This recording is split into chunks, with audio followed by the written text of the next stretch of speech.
اسی سمت وہ چل پڑتا ہے۔ ہماری موجودہ دور کی اصطلاح میں اس کا نام رکھا ہے جمہوریت، اور اس کو کہا جاتا ہے کہ یہ جمہوریت ہے کہ چلتی ہوا کے رخ کے مطابق اپنے آپ کو ڈھال لینا۔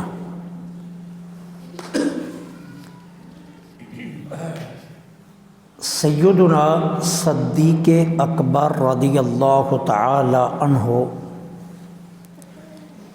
قریش کے سردار ہیں، مکہ کے بہت بڑے تاجر ہیں۔ سبحان اللہ۔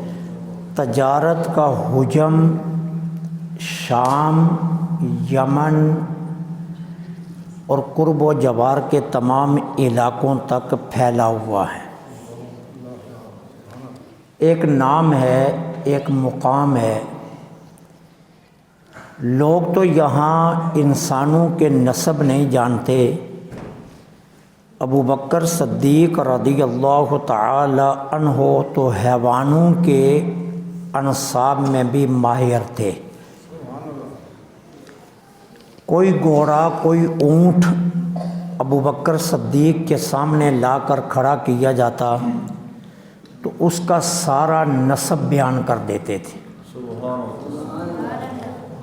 حلقہ احباب بھی وسیع تھا اور تمام کے تمام لوگ مقام و مرتبے کے مالک تھے۔ آپ اندازہ کیجئے کہ حضرت عثمان بن عفان جیسا شخص حضرت ابو بکر صدیق کا دوست ہے، عبد الرحمن بن عوف جو اس دور میں سب سے بڑے تاجر اور امیر ترین انسان تھے، وہ سیدنا صدیق اکبر کے دوست ہیں۔ حضرت سعید جیسے لوگ حضرت ابو بکر کے یار ہیں۔ یہ وہ دور ہے۔ اب ایک چیز سامنے آئی، ضمیر نے آواز دی کہ ابو بکر یہ حق ہے۔ پھر ظاہر کے فیصلے کی طرف نہیں گئے، دوستوں سے مشاورت نہیں کی، ہوا کا رخ نہیں دیکھا، اپنے مقام و مرتبے کو نہیں دیکھا، حلقہ احباب کے ارادے جاننے کی کوشش نہیں کی۔ اندر سے آواز آئی کہ آمینہ کے لال نے جو صدا دی ہے وہ حق ہے، بغیر کسی سے پوچھے حضور کی بارگاہ میں گئے اور جا کر عرض کر دیا آپ اللہ کے سچے رسول ہیں۔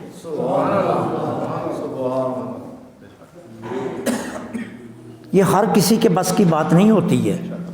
لوگ انتظار کرتے ہیں، ہوا کا رخ دیکھتے ہیں، لوگ دیکھتے ہیں کہ اونٹ کس کروٹ بیٹھتا ہے، پھر ہم فیصلہ کریں گے۔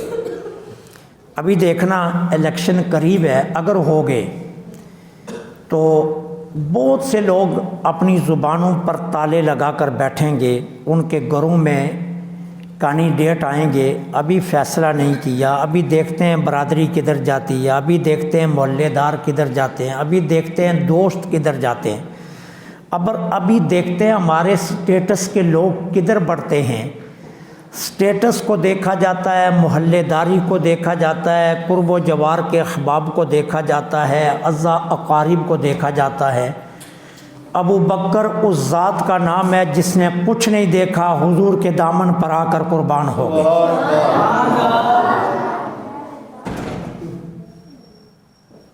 یہی سب سے بڑا حضرت ابو بکر صدیق رضی اللہ تعالی عنہ کا امت پر احسان ہے کہ ابو بکر صدیق رضی اللہ تعالی عنہ نے ایک اصول دے دیا، اور وہ اصول یہ دیا کہ جب ضمیر فیصلہ کر دے کہ یہ بات حق ہے تو پھر ہوا کا رخ نہ دیکھو، پھر ضمیر کی آواز پر لبیک کہہ کر اس حق کو تسلیم کر لو. یہ سب سے بڑا کمال ہے. دوسری بات، 2 حدیثیں پہلے آپ کی خدمت میں عرض کرتا ہوں. اللہ کے حبیب صلی اللہ علیہ وسلم فرماتے ہیں لا یؤمن احدکم حتی اکون احب الیہ من والدہ وولدہ والناس اجمعین. تم اتنی دیر تک ایمان کی حلاوت نہیں پا سکتے، ایمان کا ذائقہ نہیں چکھ سکتے، تم اتنی دیر تک ایمان کی مٹھاس کو محسوس نہیں کر سکتے جتنی دیر تک اپنے ماں باپ، اپنی اولاد، ہر چیز سے بڑھ کر تم مجھ سے محبت نہ کر لو. اور دوسری حدیث کے الفاظ کیا ہیں؟ تم ایمان کی حلاوت چاشنی کو اتنی دیر تک نہیں پا سکتے جتنی دیر تک اپنی ساری خواہشیں سمیٹ کر رسول کے قدموں پر قربان نہ کر دو. یہ 2 حدیثیں ہیں. اپنی خواہش وہ میرے تابع نہ کر دو، اتنی دیر تک تم ایمان کی حلاوت کو نہیں پا سکتے. سیدنا صدیق اکبر رضی اللہ تعالی عنہ اس شخصیت کا نام ہے جنہوں نے کلمہ پڑھا، پھر مقام کو، مال کو، سٹیٹس کو، خواہشات کو، ہر ایک چیز کو باندھا اور کس کے باندھا اور باندھ کر لا کر آمنہ کے لال کے قدموں پر رکھ دیا. اور اس کے بعد ایک ہی فیصلہ کیا، اب وجود ابو بکر کی کوئی خواہش نہیں ہے، اب اس وجود پر جو خواہش قائم ہوگی وہ اللہ کے محبوب کی قائم ہوگی. یہ ایک فیصلہ کر لیا اور پھر اپنی ساری زندگی اس فیصلے کے مطابق گزار دی. کس طرح گزاری کہ اللہ کے حبیب صلی اللہ علیہ وسلم بھی ابو بکر سے پیار کرنے لگ گئے.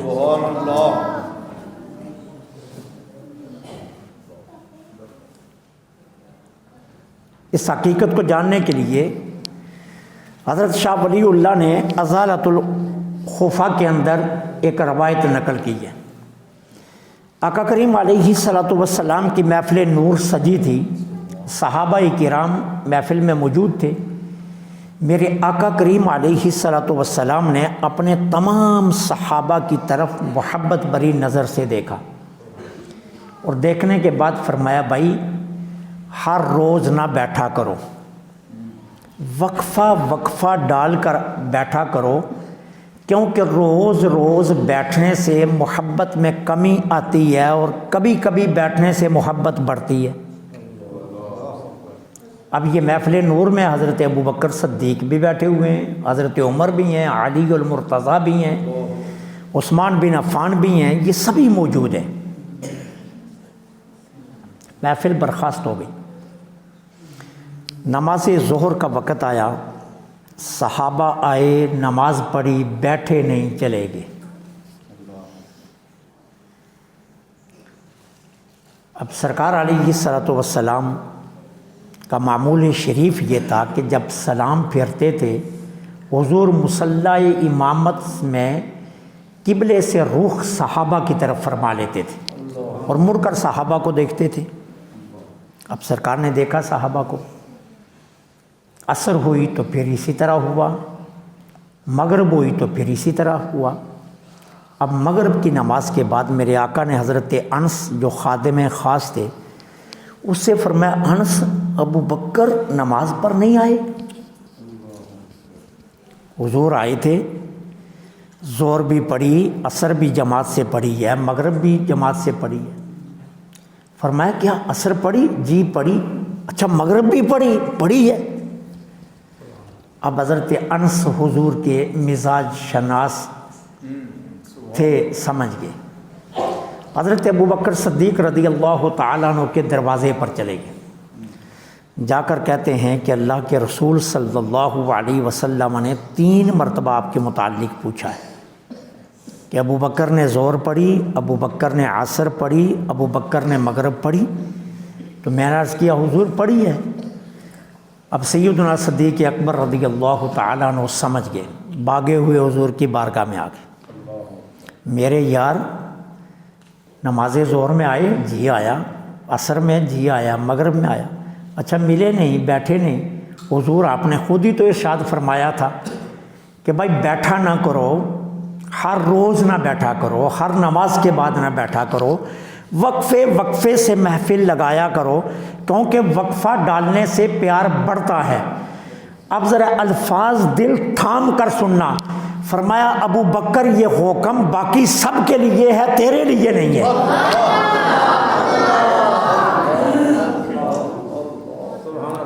میرے خیال میں ابھی بھی آپ اس کی مٹھاس کو سمجھ نہیں سکے، اگر آپ مٹھاس کو سمجھ جاتے نا تو مسجد گونج جانی تھی۔ اب ایک طرف یہ ہے کہ حضور صحابہ سے فرما رہے ہیں کہ وقفہ ڈالو پیار بڑھتا ہے، اور دوسری طرف ابو بکر کو ڈھونڈ رہے ہیں۔ معلوم یہ ہوا کہ سارے صحابہ حضور کو چاہ رہے تھے، حضور ابو بکر کو چاہ رہے تھے۔ سارے صحابہ حضور سے محبت کر رہے تھے، اور حضور کی بارگاہ میں ابو بکر صدیق کا یہ مقام تھا کہ میرے آقا صدیق اکبر سے پیار کر رہے تھے۔ اب وقفہ ڈالنے کی باری آئی تو کہا تیرے لیے یہ حکم نہیں ہے۔ اب 3 نمازوں کا وقفہ بھی میرے نبی نے قبول نہیں فرمایا، فرمایا باقی سب کے لیے حکم ہے، وہ کبھی کبھی محفل میں آیا کریں۔ ابو بکر تو ہر نماز کے بعد میرے پاس بیٹھا کر، کیونکہ وہ سارے مجھے چاہتے ہیں اور میں تجھے چاہ رہا ہوں۔ اتنا سرکار کی خواہش کو قبول کیا، اتنا اپنے وجود پر حضور کی محبتوں کو لاگو کیا کہ حضور کی ذات کے محبوب بن گئے، اتنے قریب چلے گئے، اتنا قرب نصیب ہوا۔ اور پھر نگاہ مصطفیٰ میں سیدنا صدیق اکبر کا مقام کتنا اونچا ہوا۔ اچھا بڑی عجیب بات ہے، حضرت ابوبکر صدیق کے فضائل کی جتنی روایات ملتی ہیں نا، وہ سب کے راوی حضرت علی المرتضیٰ ہیں۔ یہاں ڈنڈورا پیٹا جاتا ہے کہ ان کے اپنے درمیان عداوت تھی۔ آپ مشکات اٹھا کر دیکھ لو، آپ ذکر سیاستہ کی کتابیں اٹھا کر دیکھ لو، جتنی روایات حضرت ابوبکر صدیق کی ملیں گی فضائل کی، وہ سب کے راوی علی المرتضیٰ ہیں۔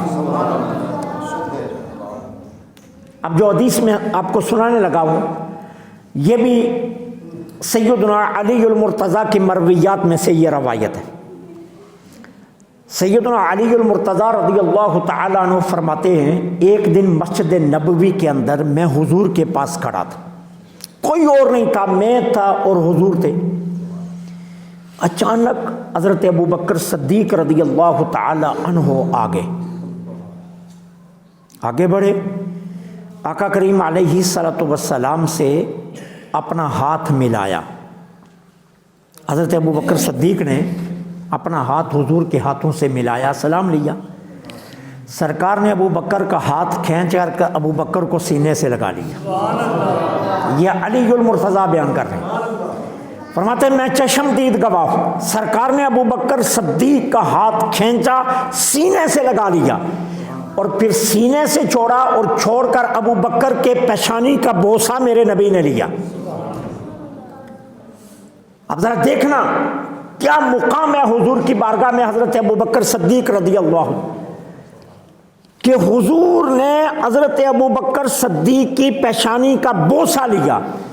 علی المرتضیٰ فرماتے ہیں پھر حضور میری طرف مخاطب ہوئے، فرمایا ابو الحسن، یہ حضرت علی کی کنیت ہے، فرمایا ابو الحسن تو جانتا ہے ابوبکر صدیق کا مقام کیا ہے؟ عرض کی حضور یہ صحابہ کا ایک انداز تھا، جب بھی حضور کوئی سوال کرتے وہ کہتے تھے اللہ اور اس کا رسول جانتے ہیں، جواب نہیں دیتے تھے علم ہونے کے باوجود، کیونکہ یہ ادب کے خلاف تھا۔ آپ عرض کرتے ہیں اللہ اور اس کے رسول جانتے ہیں. تو میرے آقا نے فرمایا اللہ کی بارگاہ میں جو جیسا میرا مقام ہے، آپ الفاظ سننا، اللہ کی بارگاہ میں جیسا میرا مقام ہے ویسا ہی میرے بارگاہ میں ابو بکر کا مقام ہے. اب حضور کے مقام کیا ہے اللہ کی بارگاہ میں؟ حضور سارے نبیوں سے افضل ہیں، سارے انبیاء سے افضل ہیں. اب حضور کا مقام کیا ہے؟ حضور رب کے محبوب ہیں. اب حضور کا مقام کیا ہے؟ حضور سے زیادہ بلندی اور مرتبے کا کوئی اور اللہ کی بارگاہ میں محبوب نہیں ہے. اب حضور کا مقام کیا ہے؟ حضرت عائشہ سے میرے نبی نے پوچھا، عائشہ میرے گھر میں تم جب سے آئی ہو تو نے میرا مقام کیا سمجھا؟ عرض کرتی ہیں اللہ کے نبی میں اس نتیجے پر پہنچی ہوں اللہ ہر لمحے انتظار میں رہتا ہے محبوب کی خواہش کیا ہے، جو محبوب کی خواہش ہوتی ہے وہی رب کر دیتا ہے. اب حضور فرما رہے ہیں جو میرا مقام اللہ کی بارگاہ میں ہے وہی مقام ابو بکر کا میری بارگاہ میں ہے. اب نتیجہ کیا نکلے گا؟ میں اللہ کا محبوب ہوں، ابو بکر میرا محبوب ہے.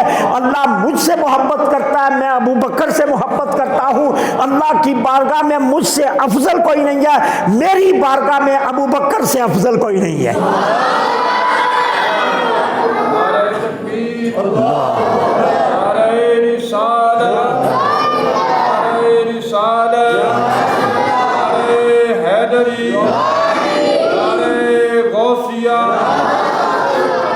شان سیدنا صدیق اکبر، شان صحابہ اکرام.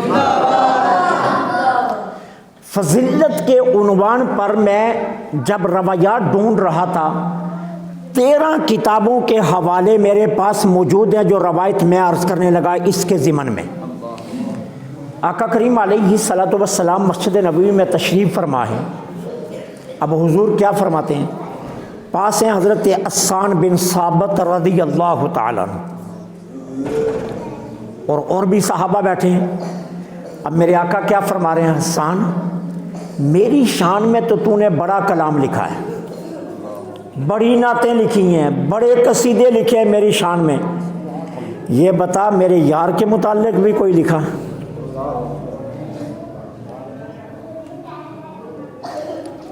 یہاں پر محدثین نے جو نقطہ اٹھایا ہے نا وہ نقطہ بڑا قابل توجہ ہے. محدثین فرماتے ہیں اگر حضور ابو بکر صدیق کی منقبت نہ سنتے نا تو قیامت تک کسی کی شان میں منقبت کہنے کی اجازت نہیں ہونی تھی، صرف نعت کی اجازت رہنی تھی کہ نعت پڑھی جا سکتی ہے، منقبت نہیں پڑھی جا سکتی. لیکن اب دیکھیے حضور منقبت کا ایجاد کیسے فرما رہے ہیں. حسان کیا تو نے میرے یار کی شان میں بھی کچھ لکھا ہے؟ اب حضرت حسان بن ثابت چپ ہو گئے، گھر چلے گئے. اگلے دن حاضر ہوئے، حضور میں نے آپ کی یار کی شان میں بھی لکھا ہے. اب میرے آقا کریم نے فرمایا حسان سناؤ، میں آپ کو اس کا ترجمہ سنا دیتا ہوں. عربی زبان کا وہ ہے کلام، اس کا ترجمہ. عرض کرتے ہیں یا رسول اللہ صلی اللہ علیہ وسلم وہ جو غار میں جو دو میں دوسرا تھا نا وہ ابو بکر تھا. جب دشمن نے اس پہاڑ کا طواف کیا اور دشمن اس پہاڑ کے اوپر چڑھا اور آگے کرتے ہیں یا رسول اللہ یہ سب کو علم ہے کہ آپ ابو بکر سے محبت کرتے ہیں. اور یہ کب بیان ہو رہا ہے؟ جب صحابہ سے مسجد نبوی بری ہوئی ہے، حضور خود محفل میں بیٹھے ہیں اور حضور کے پاس کھڑے ہو کر حضرت حسان یہ کلام پڑھ رہے ہیں اور اس کلام کا ترجمہ کیا ہے؟ قد علموا ان حب رسول اللہ، بے شک سب کو معلوم ہے کہ آپ ابو بکر صدیق سے پیار کرتے ہیں اور یا رسول اللہ صلی اللہ علیہ وسلم کوئی بھی ابو بکر کے برابر نہیں ہو سکتا. اب ذرا اگلے الفاظ سننا، میرے آقا نے اپنا چہرہ جہاں ارا نیچے کیا۔ صحابہ کہتے ہیں حضور اتنے مسکرائے، اس کلام پر اتنے مسکرائے، ہماری زندگی کا پہلا موقع تھا، ہم نے حضور کی داروں کو دیکھا، حضور اتنے خوش ہوئے۔ اور پھر حضرت حسان کی طرف مخاطب ہو کر میرے آقا نے فرمایا حسان جو تو نے کہا بالکل سچ کہا، میرا ابو بکر ویسا ہی ہے جیسا تو کہہ رہا ہے،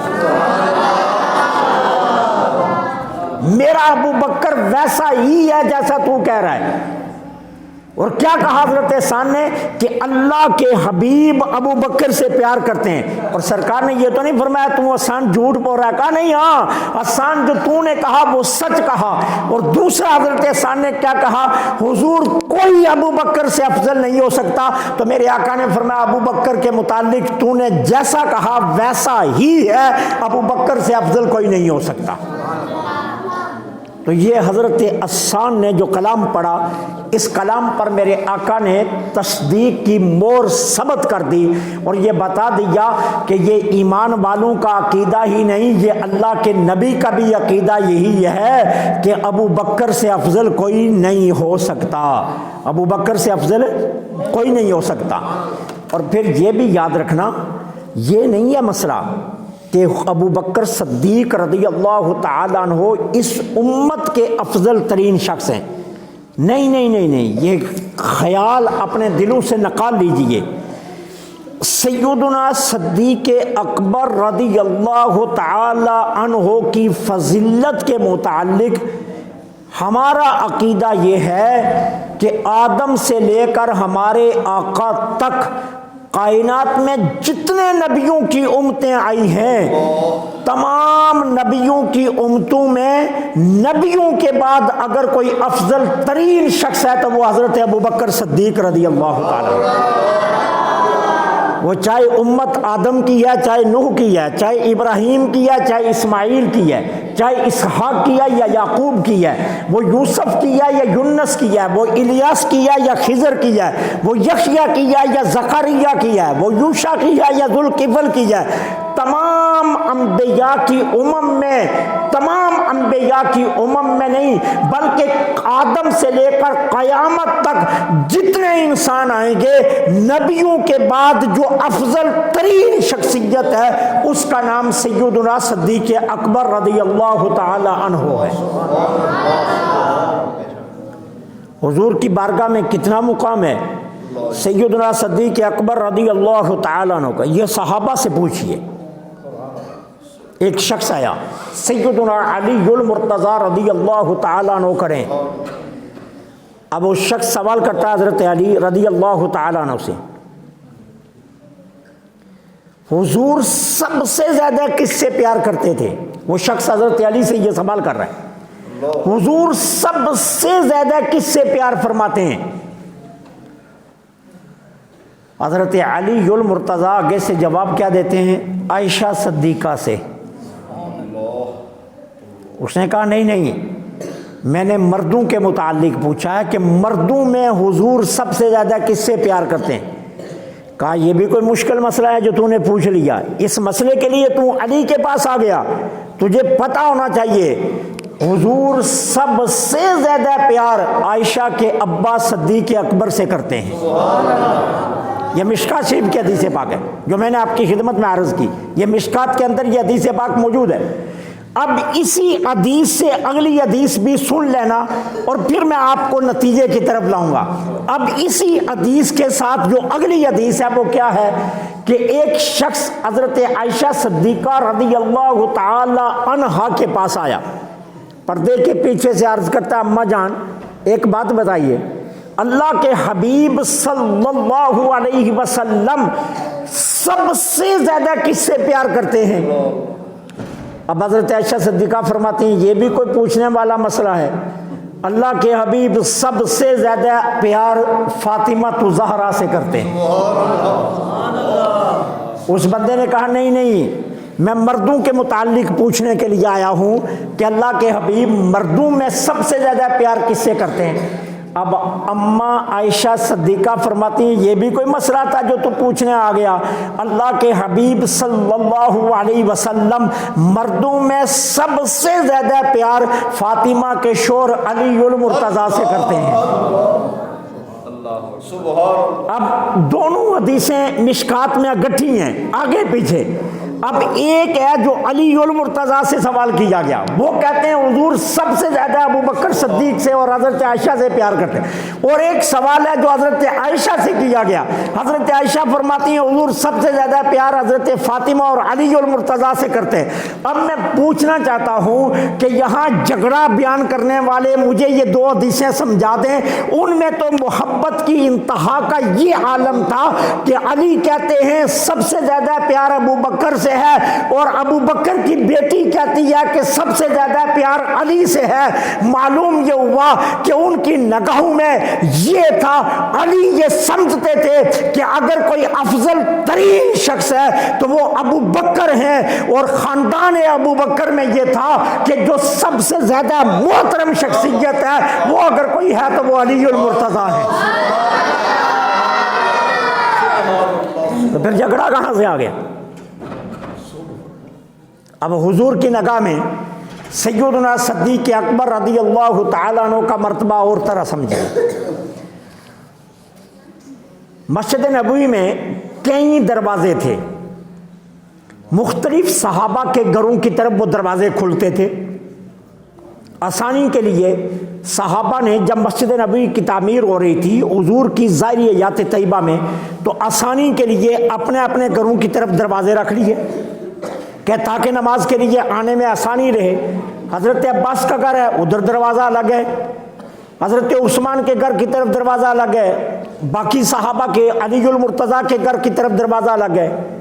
پھر ایک وقت آیا میرے نبی منبر پر تشریف فرما ہوئے, فرمایا مسجد نبوی کے جتنے دروازے جس کے گھر کی طرف کھلتے ہیں وہ سب بند کر دو. سارے دروازے بند کر دیے جائیں مسجد نبوی کے, چوگاٹھیں اکھیڑ لو اور آگے پتھر چن دو, دروازے مستقل بند کر دو. لیکن یاد رکھنا ابو بکر کا دروازہ بند مت کرنا. میرے آقا نے فرمایا باقی سارے دروازے بند کر دو, ابو بکر صدیق کا دروازہ مت بند کرنا, یہ دروازہ کھلا رہنا چاہیے. کیوں؟ میرا یار اگر مجھے ملنے آئے تو اسے دستک دینے کی بھی ضرورت نہ پڑے. ابو بکر صدیق کا دروازہ کھلا رہنا چاہیے. اب معلوم یہ ہوا کہ حضور کی نگاہ میں سیدنا صدیق اکبر کا کیا مقام تھا, کیا مرتبہ, کیا عظمت تھی. پھر سنیے, یہ بات ختم نہیں ہو گئی. جن خوش بختوں نے مسجد نبوی کو دیکھا ہے, یا اللہ آپ سب کو بار بار دکھائے, آج بھی جو دروازہ ابی بکر صدیق ہے اس کے اوپر لکھا ہوا ہے ہاذا بابو ابی بکر صدیق, وہ دروازہ آج بھی موجود ہے مسجد نبوی میں, آج بھی ہے. رات کو رمضان کے علاوہ 2 گھنٹے کے لیے ساری مسجد نبوی بند ہوتی ہے. صفائی کرنے والے صفائی کرتے ہیں, تمام لوگوں کو باہر نکال دیا جاتا ہے, سارے دروازے بند کر دیے جاتے ہیں. آج 1400 سال کے بعد بھی صفائی کے وقت بھی ابو بکر صدیق کا دروازہ بند نہیں کیا جاتا. وہ دروازہ آج بھی کھلا رہتا ہے, وہ دروازہ کسی لمحے بند نہیں ہوتا. کیوں؟ اللہ کے رسول فرما گئے ہیں کہ ہر دروازہ بند کر دو, ابو بکر صدیق کا دروازہ بند نہیں ہوگا. اس سے پتہ چلتا ہے کہ حضور کی بارگاہ میں سیدنا صدیق اکبر رضی اللہ تعالیٰ عنہ کا مقام, مرتبہ, عظمت اور شان کیا ہے. اور پھر دیکھیے اللہ رب العالمین جل سبحانہ و تعالیٰ کی بارگاہ میں سیدنا صدیق اکبر کا مقام. حضور شب معراج واپس آ رہے تھے, جب آسمان دنیا پر پہنچے تو میرے آقا جبریل امین سے مخاطب ہوئے. جبرائیل امین سے فرمایا جبرائیل ایک بات بتاؤ, یہ جو آج رات میں نے سفر کیا, یہ جو کچھ میں نے دیکھا, کیا میں جا کر یہ مکہ والوں کو بیان کروں؟ جی بیان کیجئے. میرے آقا نے فرمایا جبرائیل کون مانے گا, لوگ تو انکار کریں گے, کوئی تسلیم نہیں کرے گا. رات کے مختصر سے حصے میں اتنا لمبا سفر, اتنی مقامات کی زیارت، پھر رب سے ملاقات، پھر 70,000 کلام اللہ سے، پھر سدرۃ المنتہا پر قیام، یہ کون مانے گا؟ جبریل امین کا حق یہ بنتا تھا، وہ کہتے حضور آپ اسی آسمان پر ٹھہریے، میں اللہ سے پوچھ کر آتا ہوں، میں اللہ سے پوچھ کر آ کر بتاتا ہوں کہ آپ نے بیان کرنا ہے یا نہیں کرنا، پوچھ کر آتا ہوں کہ اللہ کے محبوب فرما رہے ہیں، کون تصدیق کرے گا، یہ پوچھ کر آ کر بتاتا ہوں۔ ایک لمحے کے لیے جبریل امین خاموش نہیں ہوئے، جواب کیا دیا؟ حضور آپ جا کر بیان کیجئے، اور کوئی تصدیق کرے نہ کرے ابو بکر تصدیق کرے گا۔ اب اس حدیث کے تحت محدثین نے جو گتھیاں کھولی ہیں نا، وہ قابل مطالعہ ہیں۔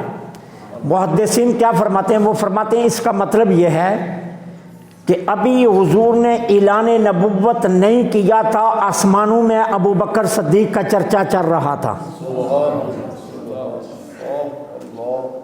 اللہ نے فرشتوں کو بتا رکھا تھا کہ ابو بکر صدیق میرے محبوب کا یار بھی ہوگا اور میرے محبوب کی تصدیق کرنے والوں میں سب سے پہلا بھی ہوگا۔ اب اس پر جو کمال کیا نا، الیواقیت والجواہر کے اندر شیخ تقی الدین رحمت اللہ علیہ ایک روایت لائے ہیں، وہ روایت بڑی قابل توجہ ہے۔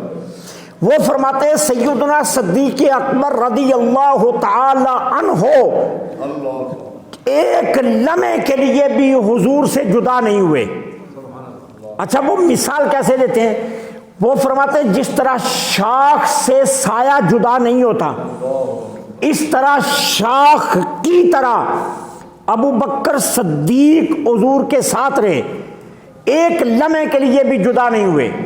اور وہ کہتے ہیں کہ جب انبیاء کا میثاق ہو رہا تھا، ابھی آدم بنے نہیں تھے، عالم ارواح میں روحوں کو اللہ نے اکٹھا کیا، اور قرآن کریم کے پارہ نمبر 3 کے اندر اور 4 کے اندر یہ واقعہ موجود ہے۔ اللہ نے ایک میثاق لیا نبیوں سے۔ شیخ تقی الدین الیواقیت والجواہر کے اندر یہ روایت نقل کرتے ہیں کہ جب انبیاء کا میثاق ہو رہا تھا، عالم ارواح میں ابھی دنیا نہیں بنی تھی، ابو بکر صدیق تو اس وقت بھی رسول اللہ کے ساتھ تھے، ایک لمحے کے لیے۔ اور وہ اس پر دلیل کیا دیتے ہیں؟ وہ فرماتے ہیں یہی تو سب سے بڑی دلیل ہے کہ جب حضور نے اعلان نبوت کیا، ہر کسی نے آ کر دلیل مانگی، آپ اللہ کے سچے نبی ہیں کوئی دلیل دیجئے، آپ اللہ کے سچے نبی ہیں کوئی معجزہ دکھا دیجئے، آپ اللہ کے سچے نبی ہیں تو اس کے لیے کوئی ثبوت دیجئے۔ کسی نے کہا فرشتہ دکھائیے، کسی نے کہا درخت چل کر آئے، کسی نے کہا خوشہ ٹوٹے، کسی نے کہا چاند توڑ کر دکھاؤ، کسی نے کہا سورج کو بلٹا کر دکھاؤ، کسی نے کچھ کہا، کسی نے کچھ کہا۔ سمجھداروں میں، عقل مندوں میں، زیرکوں میں، دانش مندوں میں، مکے کے مشہور تاجروں میں، متومل خاندان میں، قریش کے سرداروں میں، اور مکہ کے سب سے بڑے امیر شخص میں جس کا ایک حلقہ احباب تھا، مقام تھا، مرتبہ تھا، عزت تھی، رتبہ تھا، ان میں اگر کوئی شخص بغیر کسی دلیل کے آیا تو اس کا نام ابو بکر صدیق ہے۔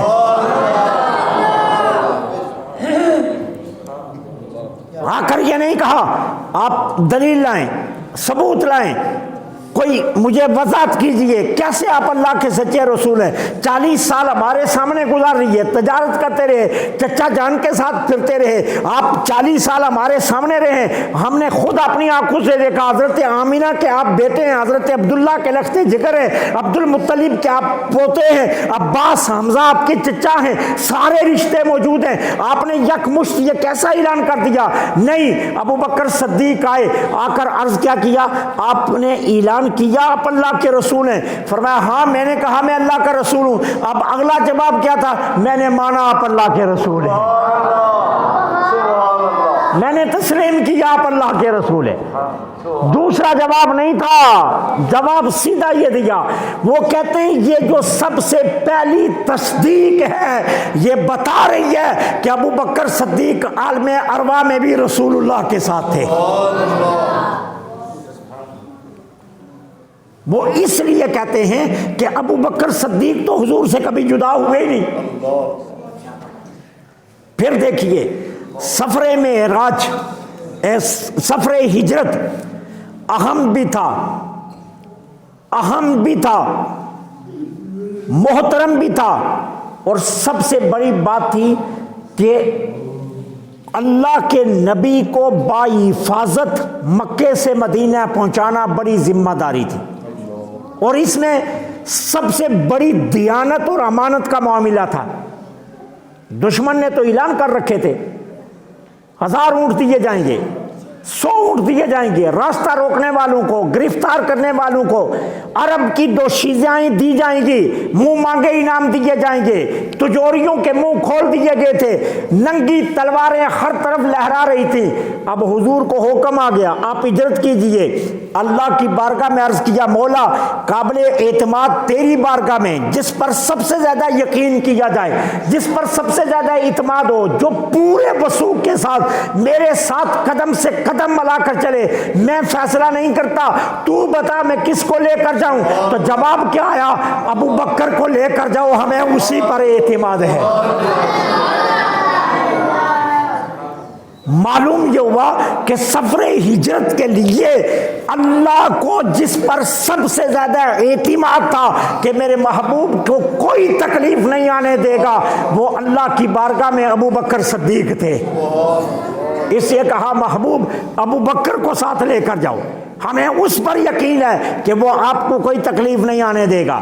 اور پھر ایسا ہی ہوا، حضور کو کوئی تکلیف نہیں آنے دی، پہاڑ چڑھنا پڑا تو اپنے کاندھوں پر اٹھا لیا، غار ثور میں پہنچے تو اپنے کپڑے بچھا دیے، سوراخ رہ گیا تو ایڑی رکھ دی، سانپ نے قوت ساری استعمال کر لی، کہا تو جانتا نہیں ہے حفاظت کے لیے ابو بکر کو کسی نے نہیں چنا، رب نے چنا ہے، ابو بکر جان دے سکتا ہے، محبوب کا بال بھی بھیگا نہیں ہونے دے گا۔ اور پھر جب لے کر گئے اور پھر جو ہے جب چلے تو سفر کا جب سفر نامہ بیان کرنے والوں نے جب بیان کیا تو جانتے ہو جس خاتون کے ہاں میرے نبی ٹھہرے، اس نے کہا شام کو اپنے شوہر کو آ کر بتایا بڑے مبارک تھے جو آئے تھے، بڑے خوبصورت تھے، بڑے حسین تھے، جن کی خوشبو میرے گھر میں مہک رہی ہے۔ اچھا وہ تو بڑے سونے تھے، میں حیران اس بات پر ہوں کہ جو ساتھ تھا وہ بھی بڑا سونا تھا۔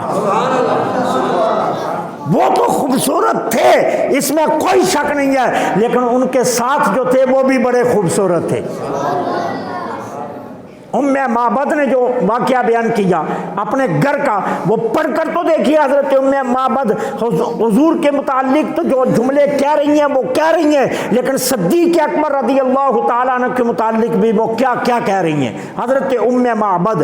تو اس لیے سیدنا صدیق اکبر رضی اللہ تعالی عنہ اس شخصیت کا نام ہے جو حضور کی نگاہ میں بھی محبوب ہیں، اللہ کے ہاں بھی وہ محبوب ہیں۔ اور صحابہ کا عالم کیا ہے؟ حضرت عبداللہ بن عمر رضی اللہ تعالی عنہما فرماتے ہیں کننا فی زمن النبی صلی اللہ علیہ وسلم لا نادلو احدن بے ابی بکرین۔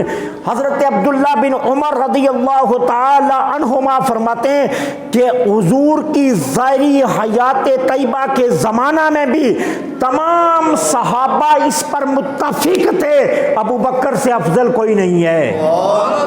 وہ کہتے ہیں حضور کی ظاہری حیات طیبہ میں تمام صحابہ اس پر متفق تھے کہ ابو بکر سے افضل کوئی نہیں ہے، صدیق اکبر سے افضل کوئی نہیں ہے۔ تمام صحابہ کا متفقہ عقیدہ تھا کہ اگر کوئی افضل ترین شخصیت انبیاء کے بعد ہے تو وہ حضرت ابو بکر صدیق ہے۔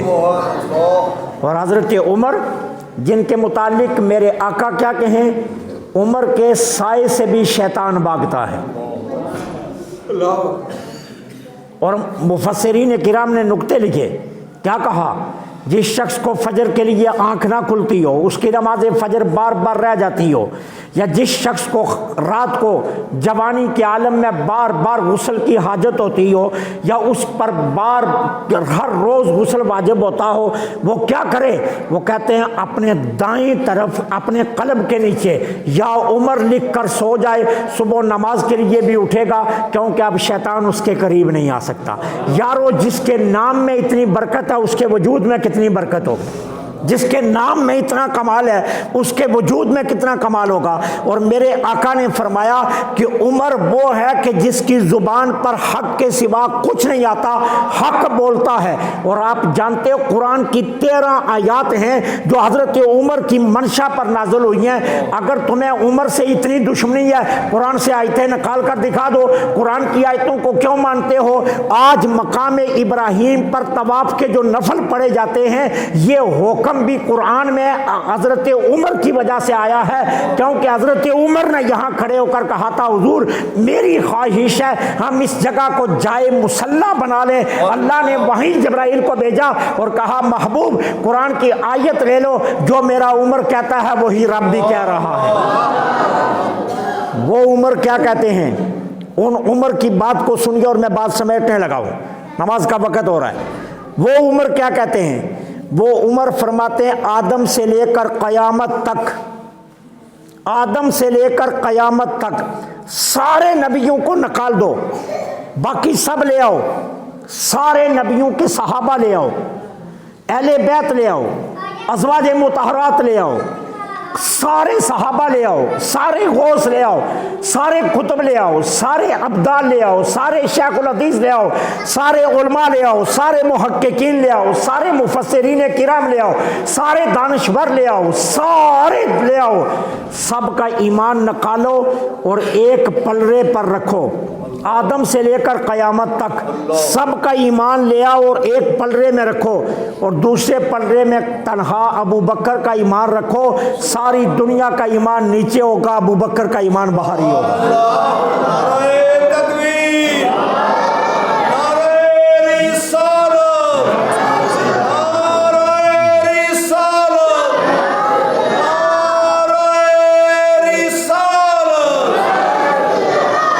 شخصیت کا نام سیدنا صدیق اکبر رضی اللہ تعالی عنہ ہے۔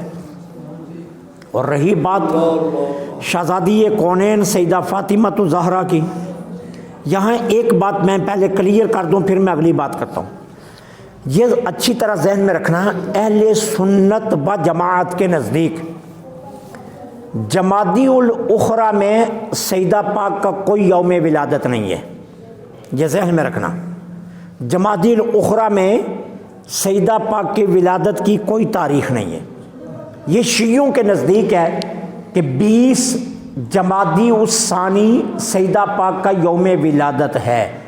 یہ روافظ کے نزدیک ہے، اہل سنت کے نزدیک نہیں ہے۔ اہل سنت کی کسی کتاب میں یہ تاریخ نہیں لکھی ہوئی ہے، اور اہل سنت کے نزدیک یہ معاملہ نہیں ہے، ٹھیک ہے۔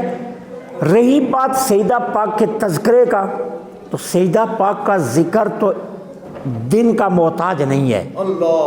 سیدہ پاک اس شخصیت کا نام ہے کہ جن کے ذکر پر ہماری نجات کا انحصار ہے۔ ہماری نجات ہی انہی کے ذکر پر ہے۔ ان کا ذکر ہر روز ہونا چاہیے، ہر لمحے ہونا چاہیے، ہر گھڑی ہونا چاہیے، ہر ساتھ ہونی چاہیے۔ کوئی گھڑی سیدہ پاک کے ذکر سے خالی نہیں جانی چاہیے۔ کیوں؟ جب آپ درود پاک پڑھتے ہیں نا تو کہتے ہیں کہ کبھی ادھورا درود نہیں پڑھنا چاہیے۔ اللہم صلی علی محمد، یہ ادھورا درود ہے۔ صحیح درود پاک کیا ہے؟ اللہم صلی علی محمد و آل محمد۔ تو جب آپ آل محمد کہتے ہیں نا تو سب سے پہلا دھیان جس کی طرف جاتا ہے اس کا نام سیدہ فاطمہ الزہرا۔ اگر تصور میں شہزادی کونین کا ذکر نہیں ہے تو پھر درود پڑھنے کا فائدہ کوئی نہیں ہے۔ اگر آپ تصور شہزادی کونین رکھ کر درود پاک نہیں پڑھتے تو یاد رکھیے پھر آپ کے درود پاک پڑھنے کا فائدہ کوئی نہیں ہے۔ درود پاک وہی تو قبول ہے کہ جو رسول اللہ کا تصور کر کے، سیدہ کا تصور کر کے اور آل سیدہ کا تصور کر کے جو درود پڑھا جائے، اصل درود وہ ہے۔ اور جو ان تصورات سے خالی پڑھا جائے وہ الفاظ ہیں، وہ درود پاک نہیں ہے۔ سیدہ پاک کا ذکر تو یہ ذکر ہے، وہ کائنات کی محسنہ بھی ہیں، اس امت کی سب سے بڑی محسنہ بھی ہیں۔ ان کی خدمات الفاظوں میں تو سمیٹی نہیں جا سکتی، بیانوں میں آ نہیں سکتی۔ اس سے بڑھ کر اور کیا ہو سکتا ہے کہ رب نے اس کائنات کی مالکہ بھی انہیں بنایا اور جنت کی مالکہ بھی انہیں بنایا۔ فاطمہ تو زہرا اس کائنات کی بھی مالکہ ہے اور جنت کی بھی مالکہ ہے۔ ان کی غلامی یقین جانیے کائنات میں اس سے بڑا اعزاز کوئی نہیں ہے۔ سیدہ فاطمہ تو زہرا کی غلامی کا اگر پوچھنی ہے نا تو حضرت فضہ سے پوچھو، حضرت فضہ بتائیں گی کہ غلامی کس کا نام ہے۔ غلامی پوچھنی ہے نا تو پھر جا کر حضرت اسماء سے پوچھو، وہ بتائیں گی تمہیں کہ سیدہ فاطمہ زہرا کی غلامی کتنا بڑا شرف ہے۔ یارو جس کے دروازے پر فرشتے بھی اجازت کے بنا نہ آئیں، جس کے سجدوں پر میرے رب کو ناز ہو، جس کو میرا محبوب ہاتھ پکڑ کر بوسے لے کر اپنی آستانے پر بٹھائے اور جس کے استقبال کے لیے اللہ کا حبیب کھڑا ہو جائے، اس سیدہ کائنات کی عظمت کو کون بیان کر سکتا ہے؟ میں الفاظوں میں کہوں، وہ کائنات کی سب سے بڑی قاریہ، وہ کائنات کی سب سے بڑی حافظہ، وہ کائنات کی سب سے بڑی محدثہ، وہ کائنات کی سب سے بڑی محسنہ، وہ کائنات کی سب سے بڑی عالمہ، وہ کائنات کی سب سے بڑی سخیہ، وہ کائنات کی سب سے بڑی ساجدہ، وہ کائنات کی سب سے بڑی راکیہ، وہ کائنات کی سب سے بڑی صائمہ، وہ کائنات کی سب سے بڑی عابدہ، وہ کائنات کی سب سے بڑی زاہدہ۔ خدا کی قسم یہ سارے الفاظ چھوٹے ہیں، جہاں یہ الفاظ اپنی عظمت کھوتے ہیں وہاں فاطمہ کا مقام شروع ہوتا، وہاں سے سیدہ فاطمہ زہرا کا مقام شروع ہوتا ہے۔ 80 برس میں سجدے میں سر رکھ کر کہوں سبحان ربی الاعلیٰ، میرے رب کو ناز نہیں آئے گا۔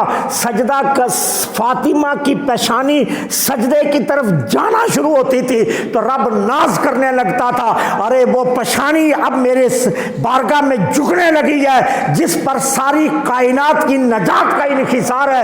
پھر رب کو بھی ناز آتا تھا، پیار آتا تھا، پھر میرا رب بھی اس در کی طرف دیکھتا تھا جس در کے اندر فاطمہ سجدہ کیا کرتی تھی۔ تو سیدہ فاطمہ زہرا کی عظمت و مقام و مرتبے کو کون بیان کر سکتا؟ جس کو میرے نبی کہیں کہ فاطمہ میرے ماں باپ تیرے اوپر قربان ہو جائے، پھر اس کے بعد پیچھے کیا رہ جاتا؟ اس کے بعد مقام و مرتبہ کون بیان کر سکتا؟ اور جس نے اس امت کو حسین جیسا بیٹا دیا، جس نے اس امت کو علی اکبر و اصغر جیسے، عون و محمد جیسے، حضرت قاسم جیسے شہزادے دیے جنہوں نے دین کی لاج رکھ لی، ارے اس فاطمہ زہرا کی عظمت کو کون بیان کر سکتا؟ جس نے زینب جیسی بیٹی دی کہ جس کا دروازہ ارے لوگوں کی دعاؤں کے لیے باب الحوائج بنا، آج بھی سیدہ زینب کا واسطہ دو تو میرا رب رد نہیں کرتا۔ جس کی بیٹی کی شان یہ ہے، اس کی اماں کی عظمت کتنی ہوگی؟ میں نے کوئی سیدہ کا بیان نہیں کیا، میں نے تو ان کے دروازے سے جو دھول اٹھتی ہے نا، میں نے اس دھول کی خیرات اپنے چہرے پر لینے کی کوشش کی، کیونکہ یہ نجات کا سبب ہے۔ سیدہ کا ذکر ہماری نجات کا ذریعہ۔ اللہ کریم میرا اور آپ کا یہاں بیٹھنا قبول فرمائے۔